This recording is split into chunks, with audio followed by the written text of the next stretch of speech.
महाराष्ट्र राज्याचे उपमुख्यमंत्री आदरणीय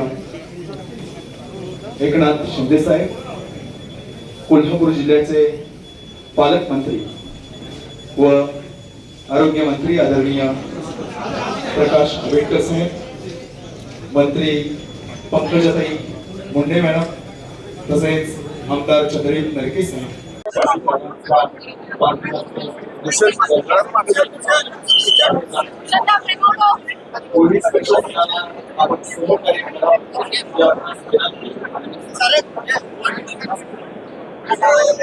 आपल्या डॉक्टर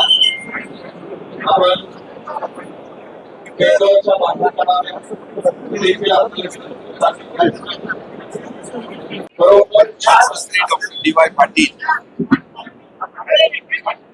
यांचं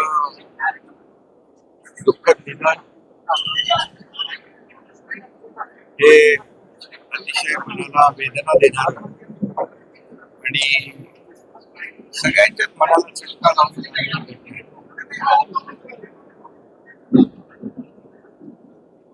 त्यांनी आपल्या आयुष्यामध्ये शिक्षण क्षेत्रात, सामाजिक क्षेत्रात, वैद्यकीय क्षेत्रात, सहकार क्षेत्रात आणि क्रीडा क्षेत्रात देखील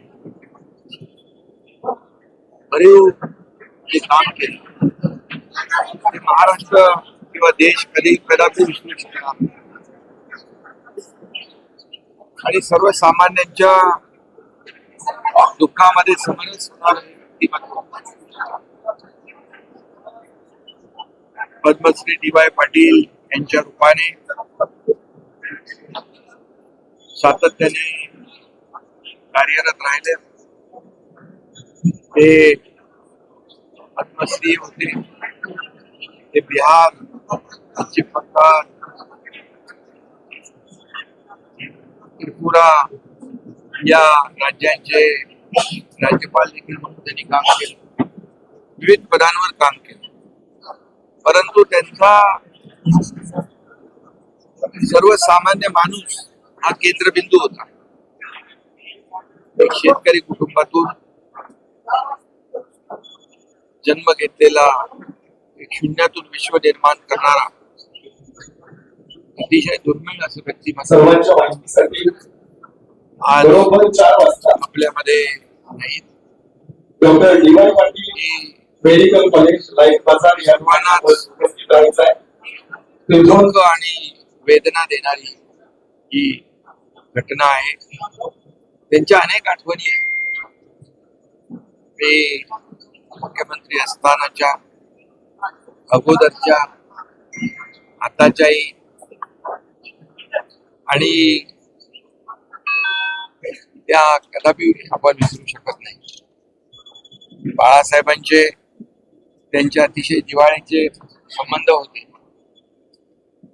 आम्हाला आठवत आहे की मुंबईमध्ये एक मेडिकल कॉलेज जेव्हा सुरू झालं त्यावेळेस मेडिकल कॉलेजला एक हॉस्पिटल पाहिजे अटॅच. बाळासाहेबांनी तात्काळ हे कॉलेज माझं आहे, आपलं आहे, आपल्या परिवारातला, त्या भावनाने त्याला तात्काळ मंजुरी दिली.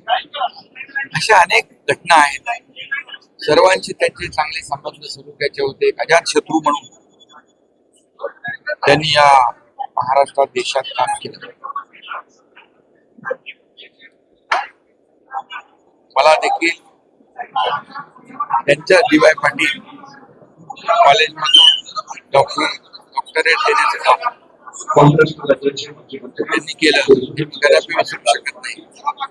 खासदार श्रीकांत शिंदे डॉक्टर झाला, डी.वाय. पाटील यांनी केलं आणि म्हणून एक शिक्षण महर्षी आपल्या नाहीत, खऱ्या अर्थाने एक अजात शत्रू लोकनेता हरपलेला आणि ज्ञानाचा महासागर हरपलाय असं म्हटलं तर वावगं ठरणार नाही. सहकार, शिक्षण, क्रीडा, वैद्यकीय क्षेत्रातलं एक दुर्मिळ नेतृत्व हरपलंय आणि म्हणून मी त्यांना त्यांच्या अनेक आठवणी सोबत आहेत. चर्चा करताना देखील त्यांची मुलं, त्यांचा परिवार याच्याशी चर्चा करणारे ज्या काही आठवणी, भावना त्या ठिकाणी व्यक्त झाल्या. आणि मग सर्वांना, सर्वसामान्य माणसाला मदत करणारा हा असा मोठा नेता, त्याची प्रचिती जी आहे, आज आपण त्यांच्या कामाची आणि कर्तृत्वाची आणि प्रेमाची पोचपावती कालपासून ही अंतिम दर्शनासाठी येणाऱ्या लाखो लोकांच्या उपस्थितीवरून आपण पाहतोय. आणि म्हणून अशी माणसं दुर्मिळ असतात. आपली न भरून येणारी पोकळी त्यांच्या जाण्याने निर्माण झालेली आहे. त्यांचं नेहमी एक वाक्य मला आठवतं, सर्वांना विनंती आहे स्वप्न पाहताना मोठी स्वप्न पहा, काही परंतु स्वतःच्या फायद्यासाठी नाही, तर सर्वसामान्य लोकांच्या जनतेसाठी, फायद्यासाठी. हे वाक्य त्यांचं फार काही बरंच काही मिळून जातं.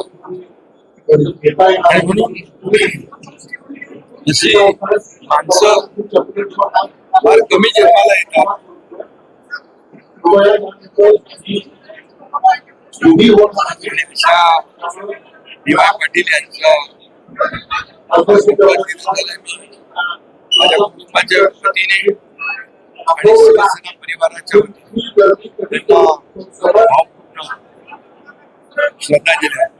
वारणा विद्यापीठ वारणा नगर संलग्नित Tatyasaheb Kore institute of engineering and technology autonomous institute, 2 वेळा MBA मानांकन, NAC A ग्रेड, 100% इंटर्नशिप आणि प्लेसमेंट देणारी संस्था. प्रथम आणि द्वितीय वर्ष बीटेक करता TCS sponsored computer science and business system, cyber security, electrical, civil, mechanical, electronics and telecommunication, chemical आणि कम्प्युटर सायन्स अँड इंजिनिअरिंग, तसंच MTech करिता structural engineering, CSE, construction management, mechanical design, chemical ENTC, त्याचबरोबर LLB, BA LLB, BBA LLB, BCA, DBA, MCA, MBA शाखांसाठी प्रवेश सुरू. वारणा विद्यापीठाच्या निसर्गरम्य परिसरात hostel, mess, बस, NCC, NSS, भव्य क्रीडांगण अशा सर्व सुविधांनी परिपूर्ण. 1983 पासून तज्ञ आणि अनुभवी प्राध्यापकांमार्फत दर्जेदार शिक्षण देणारी संस्था. TKIET Warananagar autonomous institute. प्रवेश संपर्क 9421 26 19 92. ताज्या घडामोडी पाहण्यासाठी माझा महाराष्ट्र न्यूजला आजच सबस्क्राईब करा.